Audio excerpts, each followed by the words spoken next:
Hello bachchon, how are you? Today we are going to learn our NCERT class 6 Social Studies Geography book chapter number 3 Motions of the Earth. In this series we will complete GS basic concept with the help of NCERT book. So you really like, then please subscribe and share. So let's read our today's chapter. In previous chapters we have learnt about the solar system, the planets, asteroids, meteorites and longitude and latitudes. And in today's chapter we are going to learn about the motions of the earth. So let's start. As you know that the earth has two types of motions. जैसे कि आपको पता है पृथ्वी दो तरीके की गति करती है, नेमली रोटेशन एंड रिवोल्यूशन, जिनका नाम है रोटेशन एंड रिवोल्यूशन, घूर्णन और परिक्रमण। Rotation is the movement of earth on its axis. Rotation जो घूर्णन है वो उस पृथ्वी की अपने ही अक्ष पर की जाने वाली गति, वो कहलाती है रोटेशन या घूर्णन। The movement of earth around the sun in a fixed path और ऑर्बिट इज कॉल्ड रिवोल्यूशन। और पृथ्वी जो एक निश्चित कक्षा में रहते हुए निश्चित रास्ते पर फिक्स्ड पाथ पर सूर्य के चारों ओर जो परिक्रमा करती है उसको बोलते हैं परिक्रमण या revolution. The axis of earth which is an imaginary line.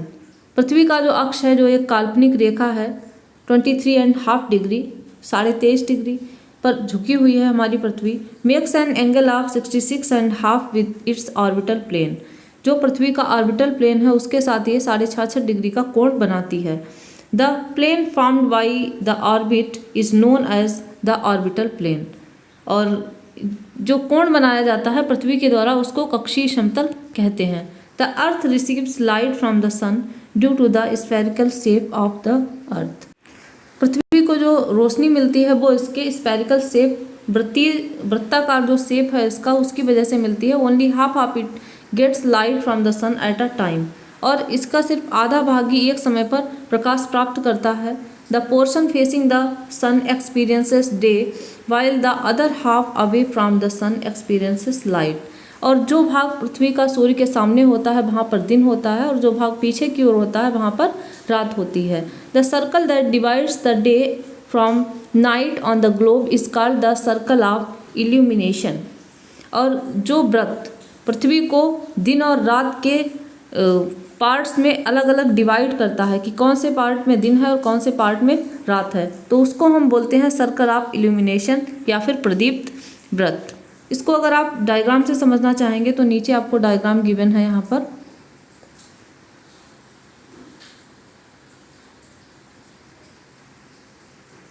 जैसा कि इस वाली इमेज में आपको दिखाया गया है सर्कल ऑफ इल्यूमिनेशन। तो ये वाली लाइन जो ड्रॉ की गई है ये सर्कल ऑफ इल्यूमिनेशन की लाइन है, जबकि जो नॉर्थ पोल और साउथ पोल वो यहाँ पर दे रखे हैं।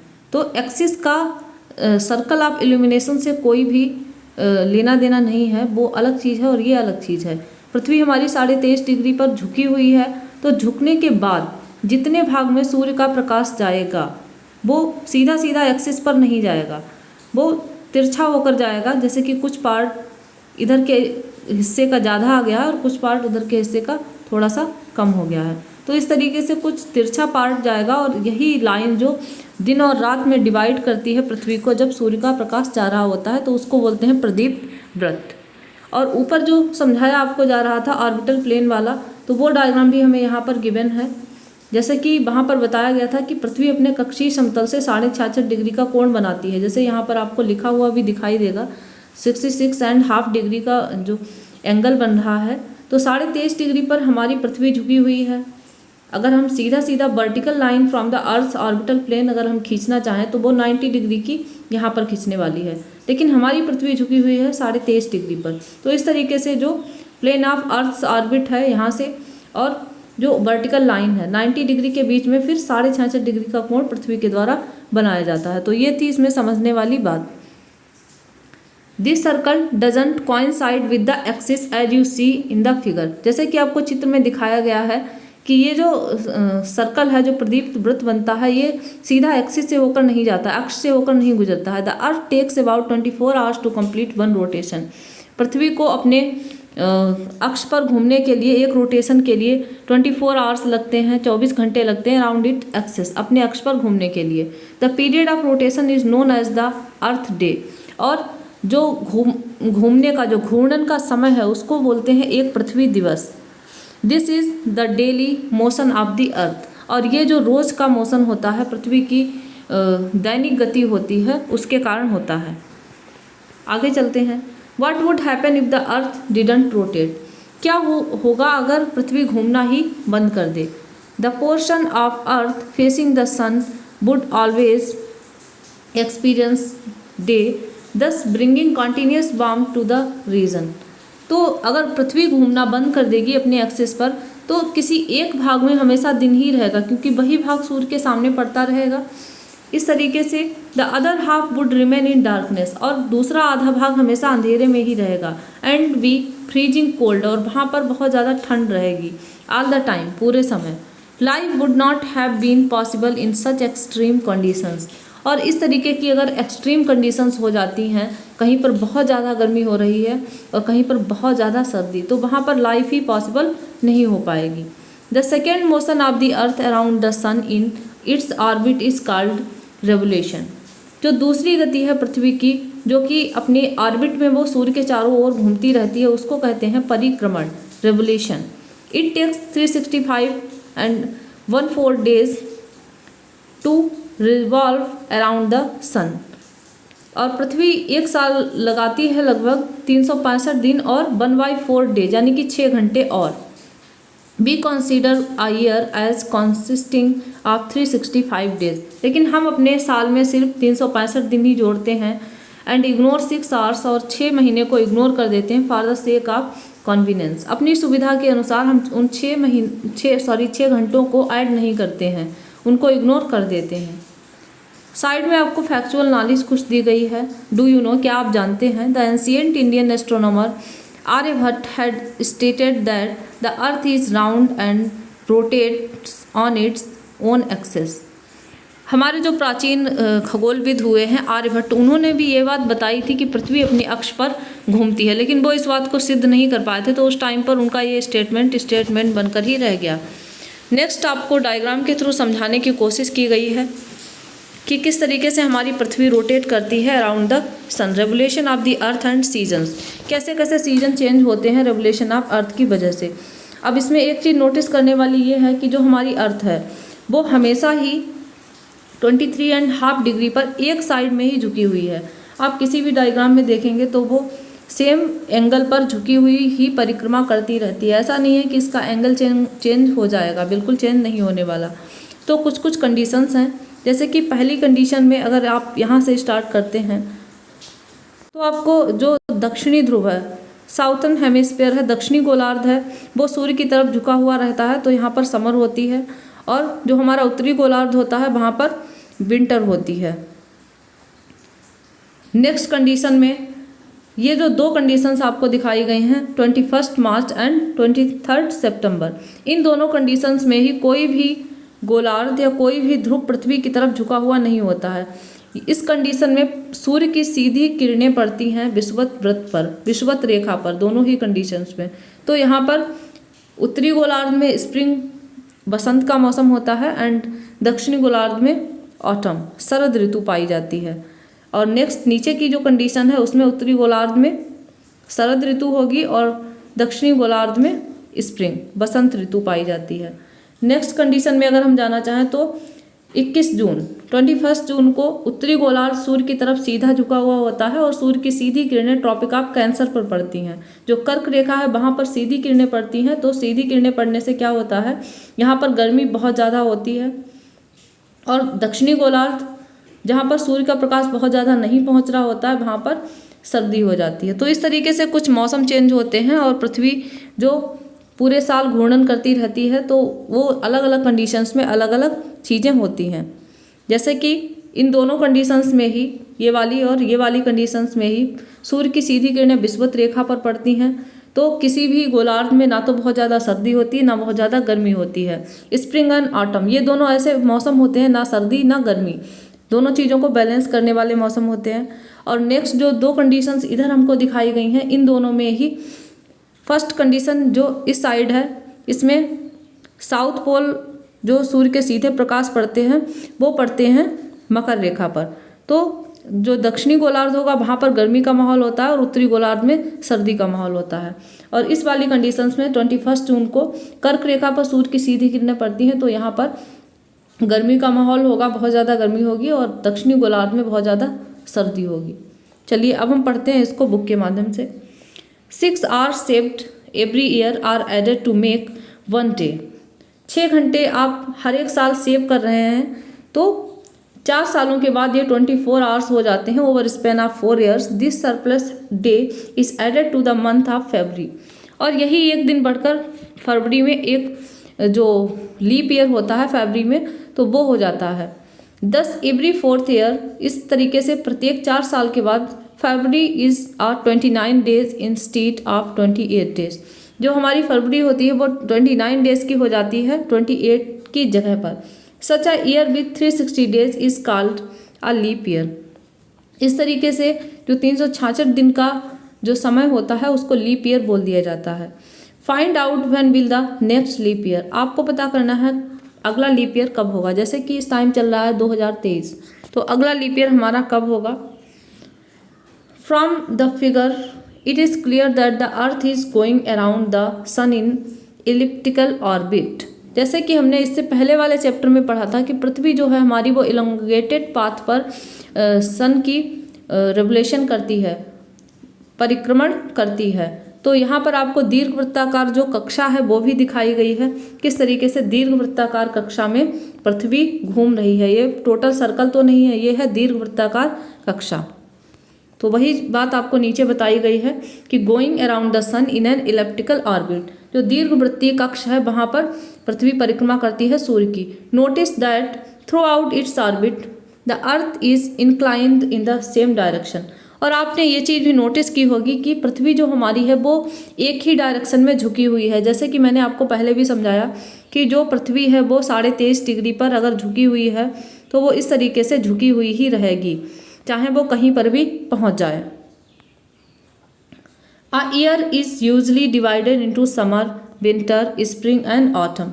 एक साल को 4 सीजन्स में डिवाइड करते हैं सामान्यतः।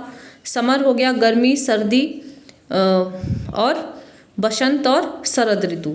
Seasons change due to change in position of earth around the sun. और ये सीजन्स कैसे चेंज होती हैं, जैसे जैसे पृथ्वी की पोजीशन चेंज होती है अर्थ के साथ, तो वैसे वैसे ही सीजन्स भी चेंज होती हैं।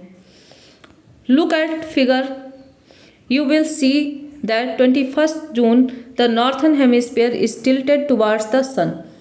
अब यहाँ पर आपको जो फिगर में मैंने समझाया वो आपको थ्योरी में बताया गया है कि अगर आप देखेंगे 21 जून को द नॉर्थन हेमिस्फीयर जो उत्तरी गोलार्ध है इस टिल्टेड झुका हुआ है टुवार्ड्स द सन, सूर्य की तरफ। The rays of sun fall directly on the tropic of Cancer. और उस टाइम पर सूर्य की किरणें सीधे ट्रॉपिक ऑफ कैंसर कर्क रेखा पर पड़ती हैं। As a result these areas receive more heat. और इसी का रिजल्ट होता है कि इन एरियाज में बहुत ज़्यादा गर्मी होती है। The areas near the poles receive less heat as the rays of the sun are slanting।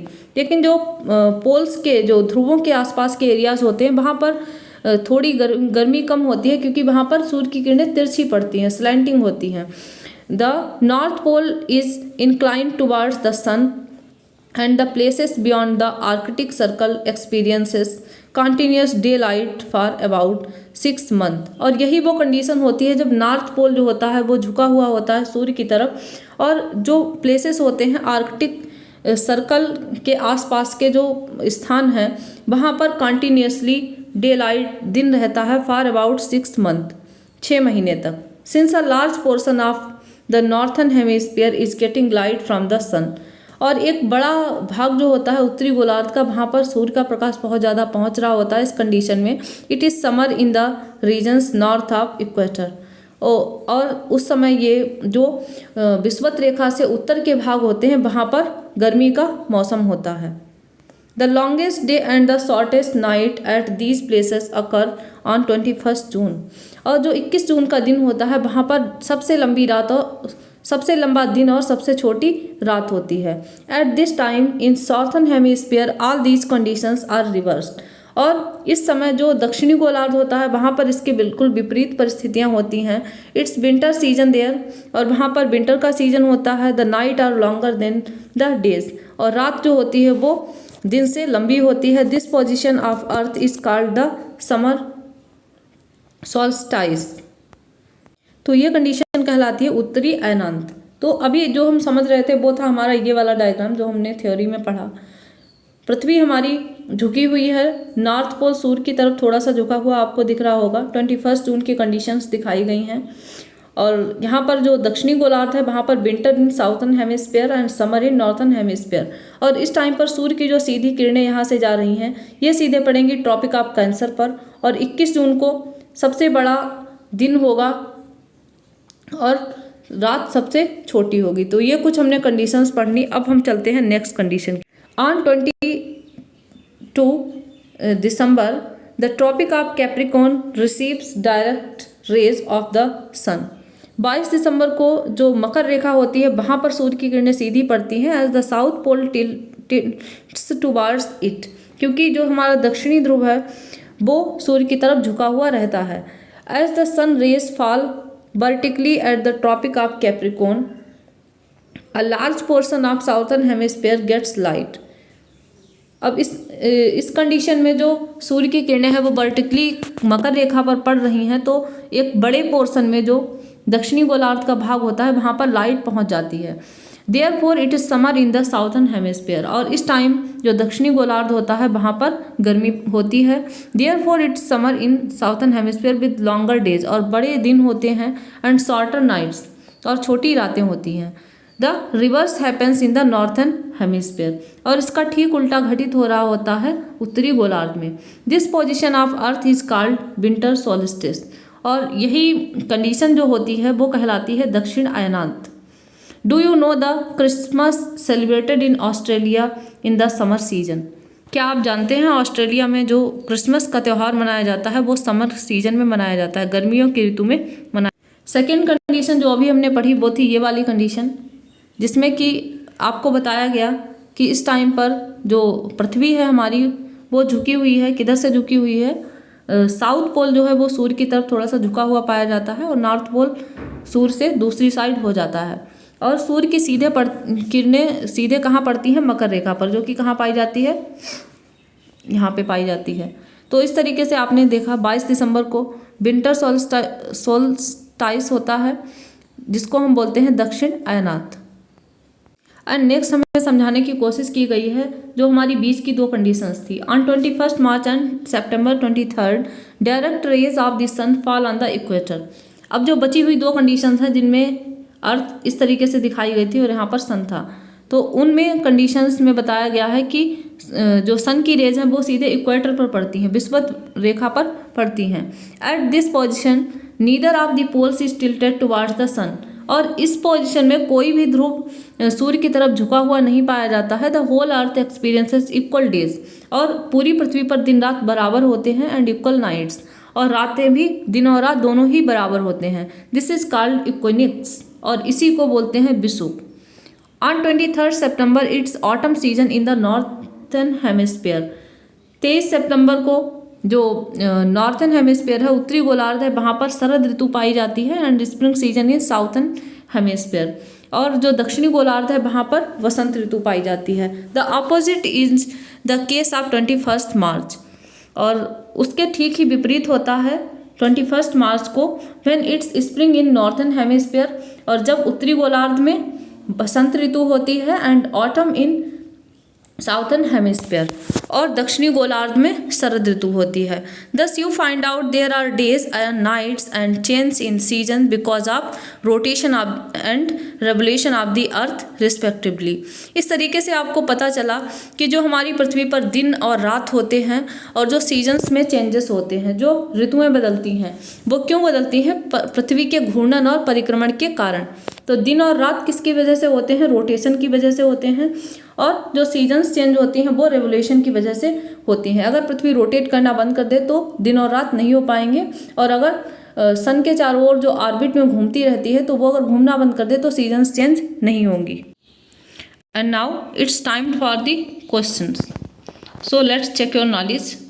The movement of earth around the sun is known as, जो अर्थ की मूवमेंट है सन के चारों तरफ, उसको क्या बोलोगे आप? रोटेशन बोलोगे, रेवोल्यूशन बोलोगे या इंक्लिनेशन बोलोगे?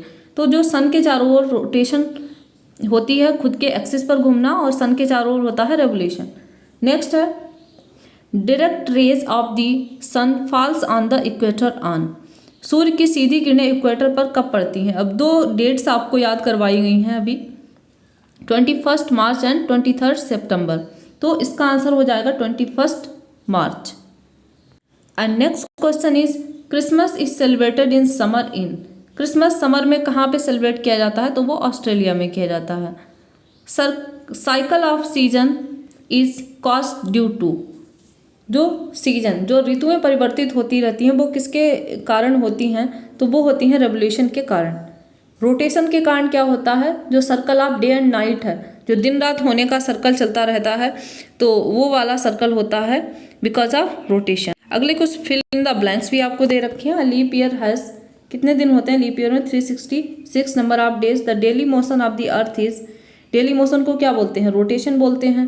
Next the earth travels around the sun in, कैसे ऑर्बिट में परिक्रमा करती है? तो इलोंगेटेड पाथ था, तो वो बता देना है। The sun rays fall vertically on the tropic of Cancer on the 21 June, 21 जून को ट्रॉपिक ऑफ कैंसर पर सूर्य की किरणें सीधी पड़ती हैं, तो वो आपको बता देना है।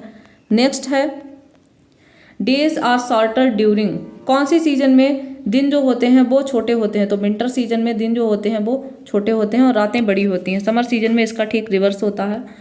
So this was our today's chapter and we I hope you all were learning new things with the help of this chapter. So if you are really enjoying, keep watching and share the videos, and we will meet again in our next video. Thanks for watching.